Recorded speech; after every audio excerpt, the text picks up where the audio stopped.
Pernah tidak kamu membayangkan adegan ini? Sore hari yang cerah, anak-anak sedang bermain di halaman belakang atau di kebun. Mereka tertawa berlarian lalu menemukan buah mangga atau jambu yang jatuh di tanah. Warnanya ranum, baunya manis. Tanpa pikir panjang, mereka memungutnya, mengusapnya sedikit ke baju lalu menggigitnya. Pemandangan yang sangat nostalgia dan polos, bukan? Sangat idealis. Itu definisi masa kecil yang bahagia bagi banyak orang. Tapi, kalau kamu tanya saya sekarang, dengan kacamata medis dan epidemiologi, adegan itu justru membuat bulu kuduk saya merinding. Rasanya seperti menonton film horor di mana penonton tahu ada pembunuh di balik pintu, tapi karakternya tidak sadar. Wah, pembukaannya langsung gelap ya. Tapi saya paham arahmu. Kita bicara soal sesuatu yang tak terlihat yang mungkin menempel di buah itu. Kita bicara soal virus Nipah kan? Tepat sekali, Nipah, nama yang terdengar sederhana, diambil dari nama sebuah kampung di Malaysia, tapi dampaknya luar biasa mematikan. Dan yang paling mengerikan, korbannya seringkali adalah kelompok yang paling rentan, anak-anak. Kenapa saya bilang adegan buah tadi mengerikan? Karena disitulah transmisi sering terjadi. Ini yang perlu kita bedah. Banyak orang tua mungkin pernah dengar sekilas soal Nipah, tapi menganggapnya jauh. Ah, itu kan penyakit orang hutan. Atau itu cuma ada di berita luar negeri. Tapi realitanya tidak sesederhana itu kan. Kenapa kita harus benar-benar waspada, terutama untuk anak-anak kita? Karena tingkat kematiannya, atau case fatality rate-nya, itu brutal. Kita bicara angka antara 40-75%. Bandingkan dengan COVID-19 yang di awal pandemi, membuat dunia panik dengan angka kematian sekitar 2,3%. Nipah ini monster yang berbeda level. Dan kenapa anak-anak? Karena perilaku mereka. Siapa yang paling suka memanjat pohon? Siapa yang paling sering memungut benda dari tanah dan memasukkannya ke mulut? Anak-anak. Rasa ingin tahu mereka adalah pintu masuknya. Betul, dan vektor utamanya pembawa virusnya adalah kelelawar buah atau yang kita kenal sebagai kalong. Kalong ini suka makan buah yang manis, sama seperti anak-anak kita. Masalahnya, kalong ini makan tidak habis. Mereka menggigit, menjatuhkan air liur, atau bahkan kencing di buah itu, lalu buahnya jatuh. Dan di bawah pohon, ada anak kecil yang melihat buah itu sebagai harta karun. Persis, itu skenario klasiknya. Oke, mari kita masuk lebih dalam. Misalkan skenario buruk itu terjadi. Apa yang sebenarnya terjadi di dalam tubuh seorang anak ketika virus Nipah ini masuk? Apakah gejalanya langsung terlihat jelas seperti demam berdarah atau cacar air? Ini bagian yang tricky dan berbahaya. Masa inkubasinya bervariasi, bisa beberapa hari sampai 2 minggu. Awalnya, sangat umum. Demam, sakit kepala, nyeri otot, sakit tenggorokan. Orang tua manapun akan berpikir, ah, ini cuma flu biasa. Mungkin kecapekan main. Itu jebakannya ya, karena gejalanya menyamar jadi penyakit harian. Benar. Tapi kemudian, virus ini mulai menunjukkan wajah aslinya. Nipah itu punya afinitas atau ketertarikan kuat terhadap sistem saraf pusat.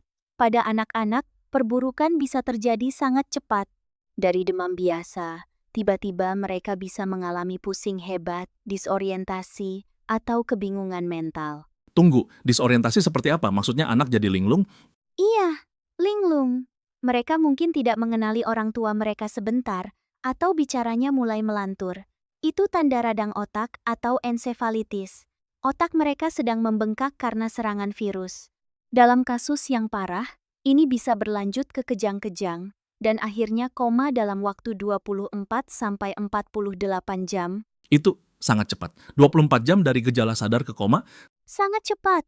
Dan bayangkan kepanikan orang tua saat itu. Mereka bawa ke rumah sakit, dokter pun mungkin butuh waktu untuk mendiagnosis, karena Nipah bukan penyakit yang rutin diperiksa setiap hari.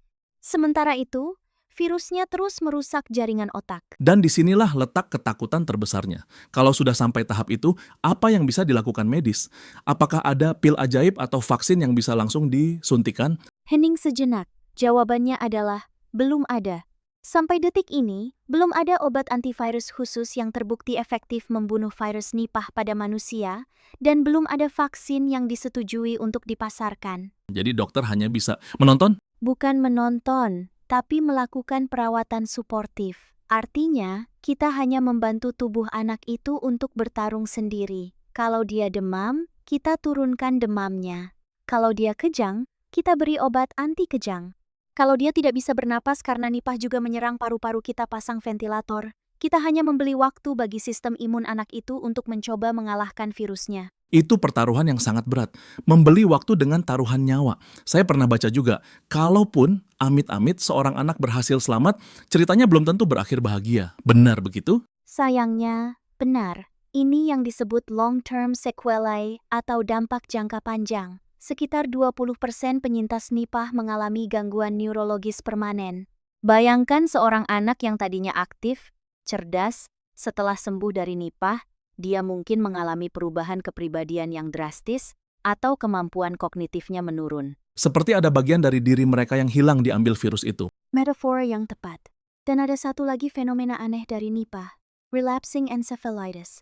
Virusnya bisa tidur atau bersembunyi di dalam tubuh, lalu berbulan-bulan atau bahkan bertahun-tahun kemudian, tiba-tiba aktif lagi dan menyerang otak. Jadi, kata sembuh pada nipah itu selalu diikuti tanda bintang besar. Ini membuat saya berpikir tentang hubungan kita dengan alam. Kita bicara soal kelelawar tadi. Rasanya mudah sekali untuk menyalahkan hewan itu. Basmi saja kelelawarnya, masalah selesai. Tapi kan tidak sesederhana itu ya. Wah, itu pemikiran yang berbahaya. Meski bisa dimengerti secara emosional, tapi secara ekologis, itu bencana. Kelelawar buah itu penyerbuk hutan yang krusial. Tanpa mereka, banyak pohon, termasuk durian yang kita suka, tidak akan berbuah. Masalahnya bukan pada kelelawarnya, masalahnya adalah jarak. Jarak maksudnya kita yang terlalu dekat? Iya, kita yang merusak hutan, kita yang menebang pohon tempat tinggal mereka untuk dijadikan perkebunan atau perumahan. Akibatnya, kelelawar ini mengungsi ke kebun buah di dekat pemukiman manusia. Mereka stres, mereka lapar, dan mereka membawa virus itu ke halaman rumah kita. Jadi, kalau ada anak yang tertular nipah, itu sebenarnya adalah konsekuensi dari ketidakseimbangan ekosistem yang kita buat sendiri. Jadi ini semacam balasan alam, atau lebih tepatnya konsekuensi logis dari invasi kita. Saya lebih suka menyebutnya konsekuensi logis. Virus tidak punya dendam, virus hanya ingin bertahan hidup. Ketika habitat aslinya rusak, dia mencari inang baru. Dan tubuh manusia, sayangnya, adalah inang yang sangat nyaman meski fatal bagi kita. Oke, kita sudah bicara soal horornya, soal penyebabnya. Sekarang mari kita beri sedikit harapan atau setidaknya panduan bagi para orang tua yang mendengarkan ini. Kita tidak bisa melarang anak bermain di luar selamanya kan, itu juga tidak sehat. Jadi apa benteng pertahanan kita?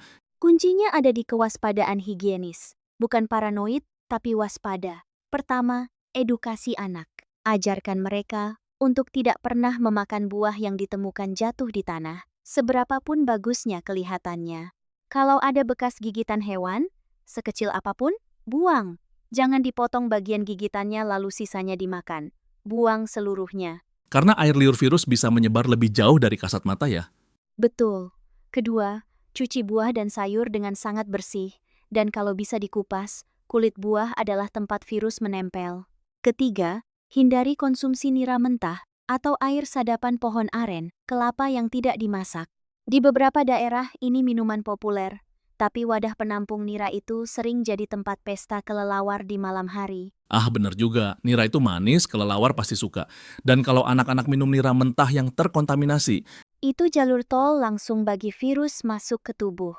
Jadi, masaklah sampai mendidih, panas membunuh virus nipah. sederhana sebenarnya ya, masak sampai matang, cuci bersih, jangan makan buah jatuh. Tapi pelaksanaannya yang butuh disiplin. Disiplin dan pengawasan. Orang tua harus jadi satpam tak terlihat bagi anak-anaknya. Perhatikan lingkungan bermain mereka. Kalau ada pohon buah besar yang rindang dan banyak kelelawar di situ, mungkin area itu harus dibatasi untuk bermain saat musim buah. Menarik, saya jadi teringat sebuah pepatah lama, mencegah lebih baik daripada mengobati. Untuk kasus nipah, pepatah ini bukan sekadar saran, tapi satu-satunya jalan keluar, karena mengobati hampir mustahil dilakukan dengan sempurna. Sangat setuju. Dalam dunia virologi, nipah adalah pengingat keras tentang kerentanan kita. Kita merasa manusia adalah penguasa bumi, tapi satu partikel mikroskopis dari kelelawar bisa melumpuhkan masa depan seorang anak. Itu pelajaran kerendahan hati yang mahal. Dan juga pelajaran tentang tanggung jawab. Tanggung jawab menjaga kebersihan diri dan tanggung jawab menjaga keseimbangan alam. Karena pada akhirnya, kesehatan anak-anak kita terikat erat dengan kesehatan lingkungan di sekitar mereka. Betul, kita tidak bisa memisahkan keduanya. Melindungi hutan tempat kelelawar tinggal, secara tidak langsung, adalah cara kita melindungi anak-anak kita dari virus yang mereka bawa. Biarkan kelelawar tetap di hutan, dan biarkan anak-anak bermain dengan aman di halaman. Jangan sampai batas itu kabur. Sebuah penutup yang sangat filosofis namun nyata. Kita hidup berdampingan, tapi harus ada batas yang dihormati. Terima kasih banyak atas pencerahannya hari ini. Ini bukan topik yang ringan, tapi sangat penting untuk didengar. Sama-sama. Semoga ini bisa jadi alarm yang membangunkan kewaspadaan kita tanpa menimbulkan kepanikan berlebihan. Tetap waspada, tetap sehat. Dan bagi Anda para orang tua, peluklah anak Anda sedikit lebih erat hari ini dan pastikan buah yang mereka makan sudah dicuci bersih. Sampai jumpa di episode berikutnya, di mana kita akan terus menggali apa yang ada di balik permukaan kehidupan kita sehari-hari. Sampai jumpa.